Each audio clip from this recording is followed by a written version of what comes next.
Кыргызстанда жүрөк кан тамыр оорулары менен ооругандардын саны жыл санап өсүүдө. Бул илдеттен каза болгондордун саны жылына 18-19 миң адамды түзөт. Башкача айтканда, жүрөк ооруларынан күн сайын болжол менен 50 адам акка моюн сунат дегенди билдирет. Андан сырткары COVID-19 вирусу дагы жүрөк илдеттерин оорулотору белгилүү. Мындан улам коронавирус кан тамыр ооруларына кандай таасир тийгизери тууралуу медицина илимдеринин кандидаты кардиолог Абдимиталип Халматов менен маек курдук.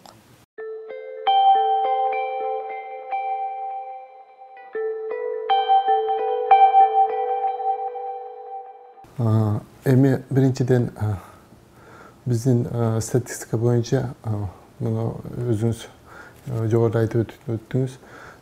Кыргызстанда статистика боюнча ар жылы бизде жүрөк кан тамыр оору боюнча 18-19 миң адам каза болот. Жүрөк кан тамыр оору деп алабыз. Бунун ичине инфаркт, инсульт, гипертония оорусу, анан кийин жүрөктөгү жетишпездик коет, порок сердца, жаш балдардын тубаса порок жүрөк оорулары, ошолорду бардыгын кошкондо ошо 18 миң адам деп биз статистика боюнча ошону алып мындай ар жылы ошондой данныйларды беришет. Былтыркы эми баягы коронавирустун келиши менен жүрөк кан тамырлары оорулар жоголуп кеткен жок. Алардын саны өтө өсүп кетти деп айтсак дагы азыр болбосо керек. Себеби бизде азырынча так статистика жок. Эми былтыркы статистиканы беришкенде жакында бир ай, 2 ай болду. Ошондо дагы 18.400 канча деп бериптир жүрөк кан тамыр оорулары. Ошондо дагы ошо бир күндө жүрөк кан тамыры менен оорусу Кыргызстан боюнча ошондо мындай эсептеп алганыбызда 50 адам каза болот. Жүрөк кан тамыр оорусунан бир күндө. Эми мына былтыркы жайында коронавирустун келиши менен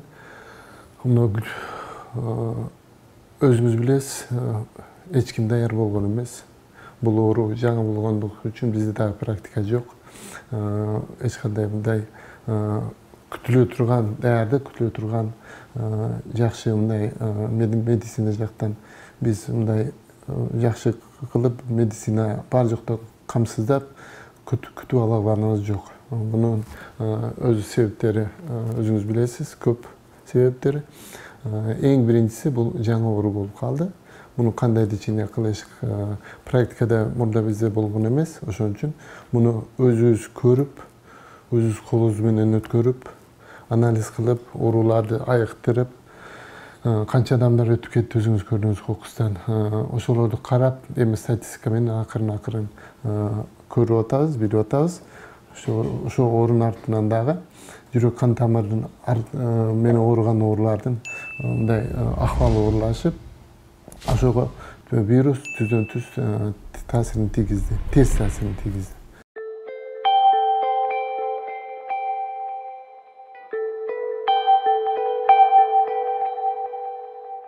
Жүрөк ооруп жүргөн адамдар, мисалы үчүн, мына былтыр өзүбүздүн практика менен байкадык, бизде гипертониктер давлениясы жогору ооруларыбыз коронавирус менен ооруганда давлениянын аябай төмөн түшүп кеткенин байкадык. Көпчүлүк ооруларда давлениянын төмөн түшүп кетиши. Себеби ошол вирус болгондо адам көп тердейт, слабый болот, анан кийин ошолордо давлениянын резко төмөн түшүп кеткени. Экинчиси жүрөк кан тамыр ооруларда ошо жүрөктүн оору приступу көбөйүшү. Стенокардия деп коебуз. Ошолордун тездеши.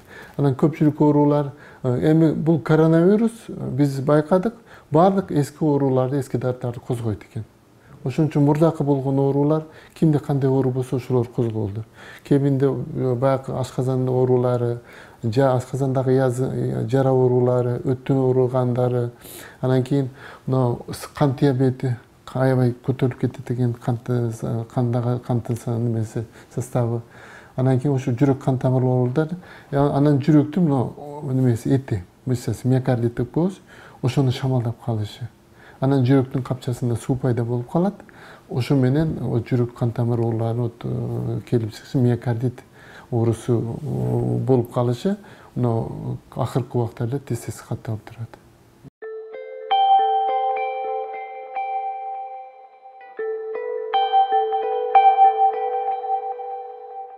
Эми жүрөк кан тамыры оорусу, башка ооруларды ооруп жүргөн адамдардын өзүндө иммунитет ылдый болот да. Иммунитет ылдый адамдарда мына коронавирустун келип жугушу аларга экеси коркунуч алып келет экен. Көпчүлүк ооруларда ошол мен жогоруда айтып өткөндөй случайно өлүп калган жок былтыркы коронавирус. Ошо өзүндөгү оорулар бар. Көпчүлүгү өзүндөгү ооруларды билбей жүргөн. Диабети бар, давлениясы жогору, жүрөк кан тамыры менен ооруп жүргөндөр анан коронавируска калдыгып эле ошо осложнениянын артынан ошо көп адамдар каза болуп калышты.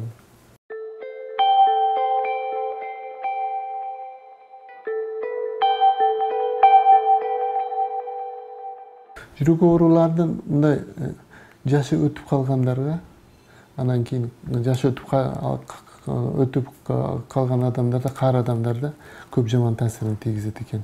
Себеби өпкөнүн иштен чыгышы жүрөк кан тамырга түздөн-түз таасирин тийгизет. Кислороддун жетишпеси организмде. Жүрөк кан тамыр ооруларда өзүн өзү кан менен мындай неме кыла албай, камсыз кыла албай, кыйналып аткан жерде өпкө дагы иштен чыкса, бул экеси жаман бул акыбалга туура келет да.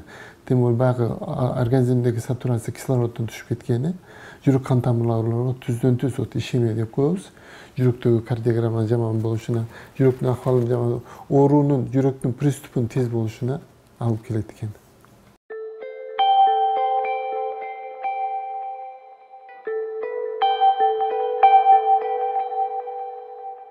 Жакшы таасири дагы, жаман таасири дагы болду. Жакшы таасири дегенибиз, биздин көпчүлүк оорулар канды суйткан аспирин ичип жүрүшөт. Баягы коронавирус оору жуктургандарда өзүңүз көрдүңүз, эң чоң осложнениясы кандын коюлуп кетиши, анан тромб, өпкөдөгү тромбтун пайда болушу. Биздин ооруларда ошо аспирин ичип, дагы башка кан суйта турган дары ичип жүргөн үчүн ошондой осложнениялар азыраак болду. Жаман жактары мен баягы сизде жогору айтып өттүм.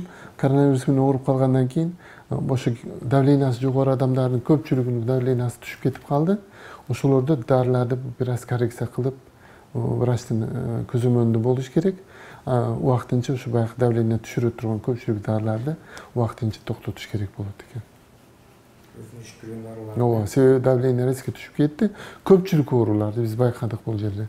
Мурда давлениясы 200-180 болуп жүргөн оорулар коронавирус болуп келгенде 120, 110, 90, 60 ошо давленияларга келишти. Ошон үчүн биз олордо баягы ичип жүргөн дарыларды убактынча неме кылып, алып коюп, анан кийин кан суйта турган дарыларды көбөйтүп, ошо эң главный бул жерде патогенез ошо кандын коюлуп кетиши болду. Ошого акцентти кан суйта турган таблеткаларга, анан кийин температурасы жогору адамдарга антибиотиктерге басым жасадык да.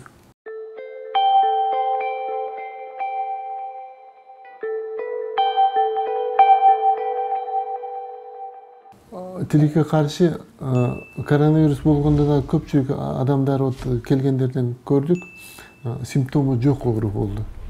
Себеби жашы өтүп калгандан кийин иммунитет жок, аз болуп, иммунитет түшүп кеткенден кийин организмде алар симптомдор көбү жоголуп калат. Даже температура болбойт, дем алыш кыйналат, тердейт, өзүн жаман сезет, келсе сатурацияны көрөбүз, өпкөнү көрсөк, пневмония, эки жактын өпкөсү шамалдаган, анан кийин жүрөк жактан проблема. Көпчүлүк адамдарда, жашы өтүп калган адамдарда биз симптомду деп коебуз, эч кандай признаки жок, симптом жок, аалы куройт, көп тердейт, бошошор, эч тамак жебей коет. Ошолорду алып келгенде өпкөлөрдү тартканыбызда ошо көпчүлүгүнө ошо коронавирус пневмония аныктадык да. Коронавирус пневмония. Ошон үчүн симптому наоборот ошо жок болуп калган. Мына жаштарыбызда жүрөк кан тамыры ооруган эмес, мындай өзү коронавирус менен ооруп келгендерде коронавирус жакшы болуп айыгып кеткенден кийин дагы баягы невралгия, кардиалгия деп коебуз, хондроз деп коебуз, сөөктөрдүн шамалдап калган байланыштуу нервтердин. Ошо как будто жүрөгү ооруп жүргөндөй көп азыр ошо көпчүлүк келип атат азыр. Силердин алдыңарда дагы жашар 3 ай мурда коронавирус менен ооруган экен. Жүрөк ооруп атат деп келди, невралгия, жүрөк нервтердин шамалдап калышы. Ошондой симптомдор болду.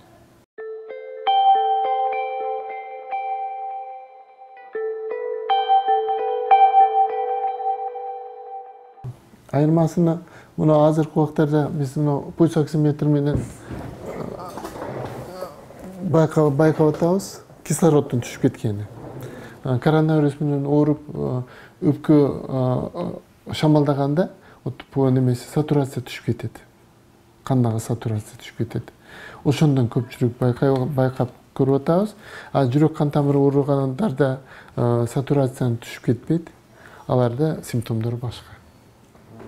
Ооба, алардыкы башка. Мына шамалдап коронавирус ооругандарда 100% десек дагы 70-80%лерде жүрөктө кислороддо, кандагы кислороддун составы төмөнгө түшүп кетет.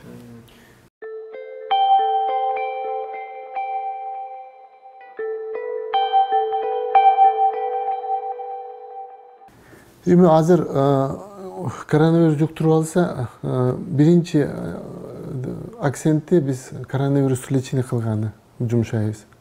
Жүрөк кан тамыры менен ооруп жүргөн оорулардын дээрлик 80-90% дары-дармектерин ичип жүрөт. Ошон үчүн биз акцентти дагы консультурганды көбөйтөбүз.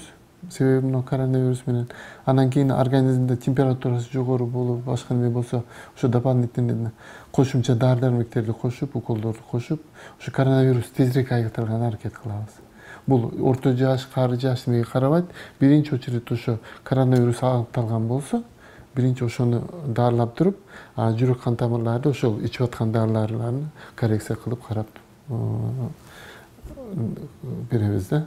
Биринчи акцентти ошо коронавируска коебуз.